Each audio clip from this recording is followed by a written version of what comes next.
गुरु और शिष्य। बहुत पुरानी बात है, एक गुरु और एक शिष्य थे।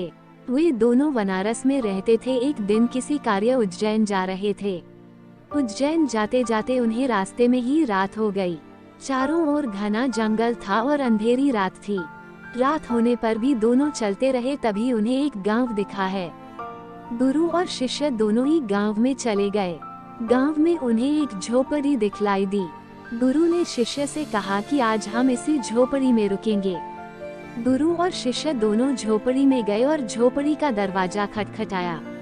झोपड़ी से एक गरीब आदमी बाहर आया और गुरुजी उस व्यक्ति से बोले, हम दोनों बहुत दूर से आ रहे हैं और रात्रि अधिक हो गई है। जंगल में रहना खतरे से खाली नहीं है, इसलिए हम रात्रि में यहाँ रुकना चाहते हैं।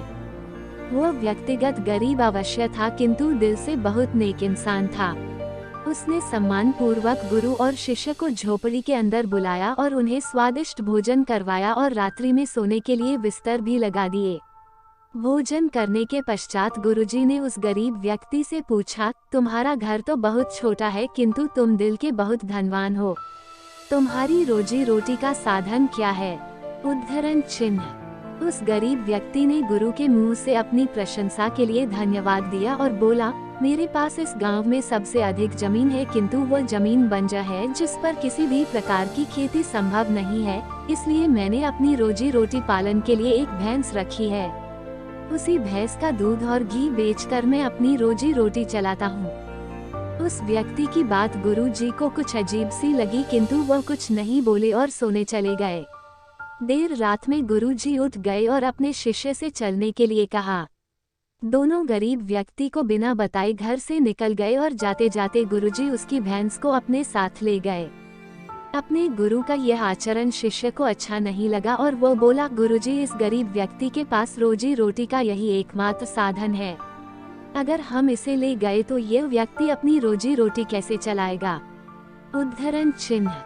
अपने शिष्य की ऐसी बातें सुनकर गुरुजी मंद मंद मुस्कुराए और शिष्य से बोले, आज से ठीक 10 वर्ष पश्चात तुम इसी स्थान पर आना और इस व्यक्ति से फिर से मुलाकात करना। भोर होने के पहले ही गुरु और शिष्य भैंस लेकर उस गांव से बाहर निकल गए। धीरे धीरे कई वर्ष बीत गए। 10 वर्ष बीतने के पश्चात चेले को गुरु जी की बात याद आई कि उसे फिर से गरीब व्यक्ति के घर जाना है। शिष्य फिर से उसी गाँव गया। गांव जाते ही उसने देखा कि जिस स्थान पर झोपड़ी थी, ठीक उसी स्थान पर एक आलीशान मकान बना हुआ है। ये देखकर उसे बड़ा आश्चर्य हुआ। शिष्य मकान मालिक से मिलना चाहता था। जैसे ही शिष्य मकान के पास गया, उसने उसी गरीब व्यक्ति को देखा, किंतु इस बार गरीब व्यक्ति बहुत अच्छे कपड़े पहने हुआ था और देखने में बहुत ही संपन्न प्रतीत हो रहा था। शिष्य उस व्यक्ति के पास पहुंचा और बोला, क्या आपने मुझे पहचाना? मैं वही बालक हूँ जो आज से 10 वर्ष पहले रात्रि हो जाने के कारण अपने गुरु जी के साथ आपके घर रुका था। वह व्यक्ति झट से शिष्य की बातें सुनकर उसे पहचान गया और बोला, हाँ, मुझे बहुत अच्छे से याद है। उस रात्रि अगर आप लोग मेरी झोपड़ी में नहीं आए होते तो शायद आज भी मैं उसी दरिद्रता में जी रहा होता। उस रात आपके जाने के बाद मेरी भैंस भी कहीं चली गई थी और मेरी रोजी रोटी के लाले पड़ गए थे।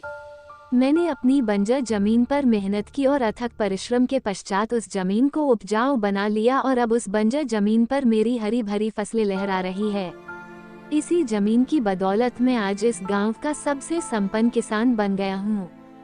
शिष्य को अब समझ में आया कि गुरु जी उस रात उस व्यक्ति की भैंस क्यों ले गए। शिष्य के मन में अब अपने गुरु के लिए पहले से भी कई गुना अधिक सम्मान था। शिक्षा। गुरु और शिष्य की इस कहानी से हमें शिक्षा मिलती है कि गुरु द्वारा लिए गए निर्णय देखने में भले ही कठोर लगे, किंतु वो लोगों की भलाई के लिए ही उठाए जाते हैं। इस कहानी को ध्यान से सुनने के लिए धन्यवाद। इस चैनल को सब्सक्राइब करें, लाइक करें और शेयर जरूर करें। मिलते हैं अगले एपिसोड में एक नई कहानी के साथ।